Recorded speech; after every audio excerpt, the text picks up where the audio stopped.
Dans une grande ville française, il est fort probable que vous ne puissiez pas acheter un appartement avant vos 40 ans. Je ne dis pas cela pour vous décourager.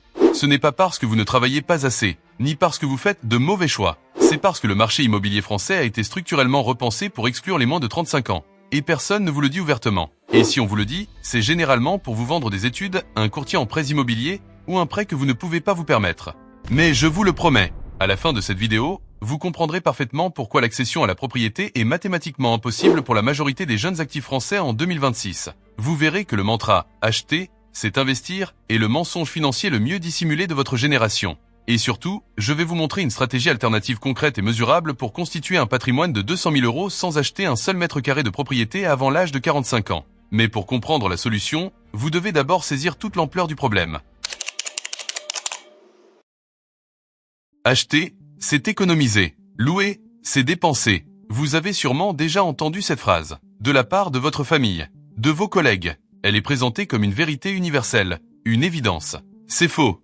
Pas seulement en partie. Fondamentalement. Voici pourquoi. Lorsque vous contractez un prêt immobilier sur 25 ans, la durée standard pour les primo-accédants en France en 2026, vous ne remboursez pas seulement le prix du bien. Vous remboursez le prix d'achat, plus les intérêts, l'assurance emprunteur, les frais de notaire, les charges de copropriété, la taxe foncière et les frais d'entretien que vous êtes légalement tenu de financer en tant que propriétaire. Prenons un exemple concret. Imaginons un appartement en région parisienne d'une valeur de 280 000 €, le prix moyen d'un appartement d'une chambre en banlieue proche, avec un apport initial de 10%, 28 000 €, et un prêt de 252 000 € sur 25 ans, à un taux d'intérêt de 3,8%, voici le détail de vos dépenses. Mensualité, environ 1 300 €. Assurance emprunteur, environ 80 €. Charges d'entretien de l'immeuble, environ 150 €. Taxe foncière moyenne sur 12 mois, environ 100 €. Total des mensualités, environ 1 630 € par mois pendant 25 ans. Le coût total de votre appartement ne sera pas de 280 000 €, mais d'environ 489 000 €, soit un surcoût de 209 000 € par rapport au prix affiché. Ces 209 000 € ne constituent pas un apport personnel. Ils grèvent votre budget mensuel et servent à couvrir les intérêts bancaires,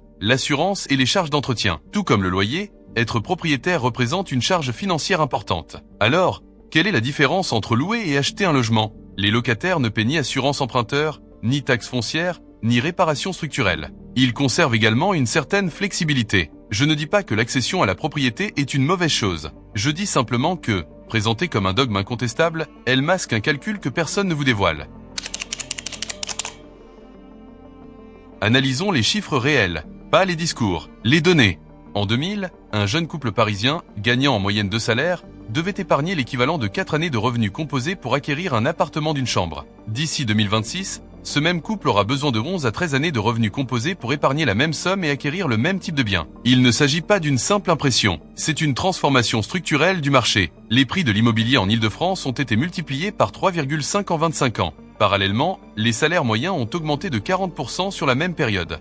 Ce décalage entre ces deux courbes a engendré ce que les économistes appellent une crise d'accessibilité, un terme technique signifiant que les prix dépassent le pouvoir d'achat de la grande majorité de la population. Je ne veux pas vous embrouiller. Alors laissez-moi vous expliquer avec un exemple. Aujourd'hui, pour acheter un appartement de 50 mètres carrés avec une chambre dans le centre de Paris, il faut un revenu mensuel net d'environ 6 000 € pour que la banque accepte votre demande de prêt. Le salaire mensuel moyen à Paris est d'environ 2 800 € net. Par conséquent, pour accéder à un logement moyen à Paris, il faut gagner plus du double du salaire moyen parisien. Mais est-ce seulement vrai pour Paris? Non, malheureusement. Lyon, Bordeaux, Nantes, Rennes, Marseille, toutes les grandes villes françaises connaissent la même situation. Devenir propriétaire dans les quartiers d'affaires n'est plus accessible à la classe moyenne.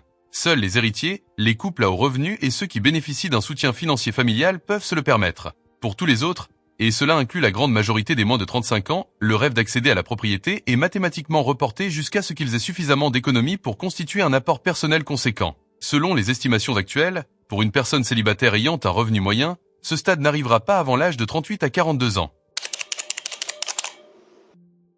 Pourtant, de nombreux jeunes actifs optent pour une stratégie qui semble logique au premier abord. Se priver de tout pendant des années pour constituer un apport initial. Plus de vacances, plus de restaurants, plus de loisirs. Tout est consacré à cet apport initial. Ce sacrifice porte un nom en finance comportementale, l'illusion de l'épargne stérile. Et il produit souvent l'effet inverse de celui escompté. Comment cela se produit-il? Imaginez que vous épargnez 800 € par mois pendant 10 ans pour constituer un apport initial pour un bien immobilier. Au bout de 10 ans, vous aurez 96 000 € sur votre compte épargne. sans compter le rendement réel négatif de ce placement après inflation, qui détruit silencieusement votre pouvoir d'achat.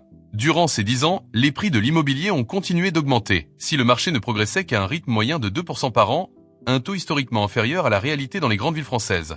Votre appartement, d'une valeur de 280 000 € aujourd'hui, vaudrait 341 000 € dans 10 ans. Votre apport initial de 96 000 € représente moins de 30% du prix, ce qui n'améliore pas forcément les conditions de votre prêt. Mais il y a un revers à la médaille. Pendant ces 10 années de privation, vous n'avez réalisé aucun investissement. Vous n'avez accumulé aucun patrimoine. Vous n'avez pas profité de la période où votre tolérance au risque était la plus élevée, votre jeunesse. Vous n'aviez pas de lourdes responsabilités familiales, pas de personnes à charge, pas de passé à défendre.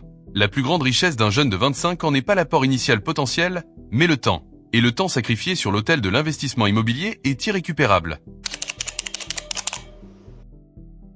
Dans la culture française, il existe une croyance profondément ancrée selon laquelle être locataire est une forme d'échec social. Être locataire à 35 ans est perçu comme un signe des incapacités à se poser, des incapacités à construire quoi que ce soit, des incapacités à se comporter en personne sérieuse. Mais cette croyance est culturelle et non universelle. Par exemple, en Allemagne, l'une des économies les plus fortes et les plus prospères d'Europe, le taux d'accession à la propriété avoisine les 44%. Plus de la moitié des Allemands sont locataires depuis toujours, et personne ne les considère comme des perdants financiers. La location est perçue comme un mode de vie institutionnalisé, réglementé et parfaitement légitime. En Suisse, pays où le niveau de vie est parmi les plus élevés au monde, le taux d'accession à la propriété est d'environ 36%. Les Suisses louent, investissent et se constituent un solide patrimoine financier. Culturellement, ils n'éprouvent aucune honte à ne pas être propriétaires de leur logement. Avec un taux d'accession à la propriété d'environ 57%, la France se situe en milieu de classement. Cependant, notamment sur un marché instable comme celui des années 2020, la pression culturelle pour devenir propriétaire est disproportionnée par rapport aux avantages financiers réels. Cela affecte particulièrement les jeunes. Louer, en revanche, n'est pas un gaspillage d'argent. Louer, c'est payer pour un service, l'usage d'un logement, sans supporter les risques, les coûts cachés et l'investissement que représente la propriété. Et surtout, louer permet d'utiliser son capital autrement. C'est là que réside l'opportunité. Voici la question que vous devez vous poser, et pourtant, très peu de gens se la posent. Au lieu de consacrer toutes vos ressources financières à l'épargne pour un apport initial, et si vous investissiez régulièrement sur les marchés financiers via un PEA, plan d'épargne en action? Si vous êtes prêts, faisons un calcul honnête. Scénario A, la méthode traditionnelle. Fermez les yeux et imaginez. Vous avez épargné 800 € par mois pendant 10 ans pour constituer un apport initial. Vous avez acheté une maison à 35 ans. Vous avez remboursé un prêt immobilier pendant 25 ans, jusqu'à vos 60 ans. À 60 ans, vous êtes propriétaire d'un bien immobilier qui a peut-être pris de la valeur, mais après avoir payé 209 000 € de frais improductifs sur la durée du prêt. Scénario B, la méthode investisseur locataire. Vous payez un loyer raisonnable et n'immobilisez aucun capital. À partir de 25 ans, vous investissez 500 € par mois dans un PEA, plan d'épargne en action, français investi dans des ETF internationaux. Avec un rendement annuel moyen historique de 7%, vous obtiendrez, à 35 ans, environ 86 000 € d'actifs financiers. À 40 ans, environ 151 000 €. À 45 ans, environ 228 000 €. À 50 ans, environ 328 000 €. Ainsi, à 50 ans, vous possédez plus de 300 000 € d'actifs liquides, disponibles et facilement accessibles. Vous avez constitué ce patrimoine sans sacrifier 10 ans de votre jeunesse à un apport initial pour un bien immobilier, sans vous exposer au risque d'un prêt immobilier sur 25 ans et sans immobiliser votre capital dans un actif illiquide. Ces 328 000 € d'actifs à 50 ans, c'est la définition même de la liberté financière. Si vous le souhaitez, cela vous permet d'acheter un bien immobilier directement, sans même avoir besoin d'un prêt, à des conditions que vous n'auriez jamais pu obtenir à 25 ans. Vous pouvez aussi continuer à investir et vivre des revenus de votre portefeuille. Il ne s'agit pas d'une stratégie anti-immobilier, mais d'une stratégie de priorisation. Construisez d'abord, achetez ensuite, lorsque cela s'avère pertinent. Voici un plan concret et réalisable. Chaque action est détaillée avec des chiffres précis. Étape 1. Constituez-vous une épargne de précaution visée 10 000 € d'actifs liquides. Avant d'investir en bourse, vous devez disposer d'une épargne de précaution. Comme nous l'avons vu dans la deuxième vidéo de cette série, 10 000 € d'actifs liquides représentent le seuil de sérénité qui vous permet de sortir du mode survie et de prendre des décisions à long terme. Vous pouvez accéder à la vidéo dans la section « Fiches ». Cette étape est essentielle. Sans épargne de précaution, le premier imprévu vous obligera à liquider vos investissements au pire moment. Généralement lors d'un repli du marché, précisément au moment où il ne faut pas vendre. Étape 2. Ouvrez un compte PEA et automatisez les virements mensuels. Le plan épargne action, PEA, est le placement le plus avantageux fiscalement pour les contribuables français. Après 5 ans, les plus-values sont soumises à une cotisation sociale de seulement 17,2%, Un taux très bas comparé à l'impôt forfaitaire de 30% hors PEA. Sur une durée d'investissement de 20 à 25 ans, cet avantage fiscal représente plusieurs dizaines de milliers d'euros. Vous investissez dans des ETF internationaux.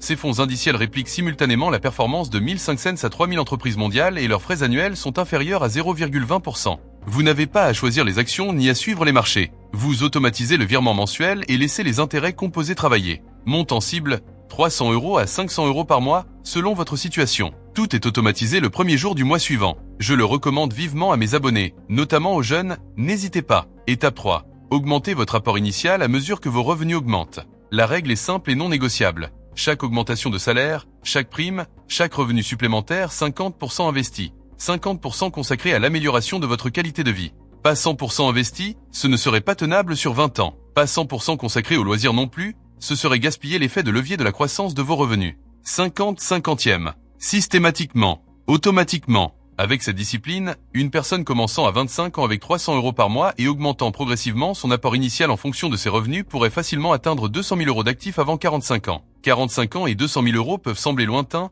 mais le temps passe vite. Messieurs, il est temps d'agir. Et contrairement à un prêt immobilier pour un appartement à 35 ans, ces actifs sont liquides, diversifiés et ne vous imposeront aucune lourde charge mensuelle pendant les 25 prochaines années.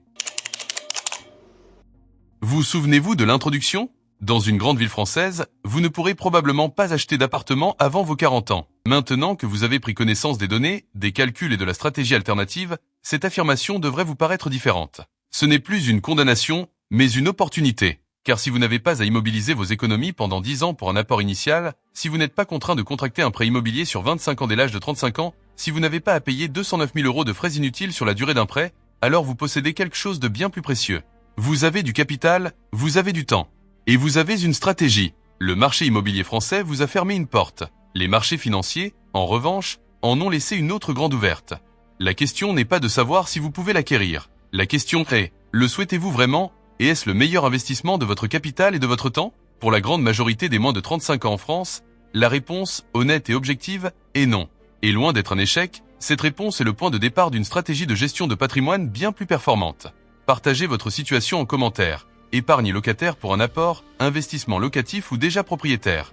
Je répondrai à tous les commentaires. Si mes stratégies d'investissement vous intéressent, n'hésitez pas à liker la vidéo et à vous abonner à ma chaîne.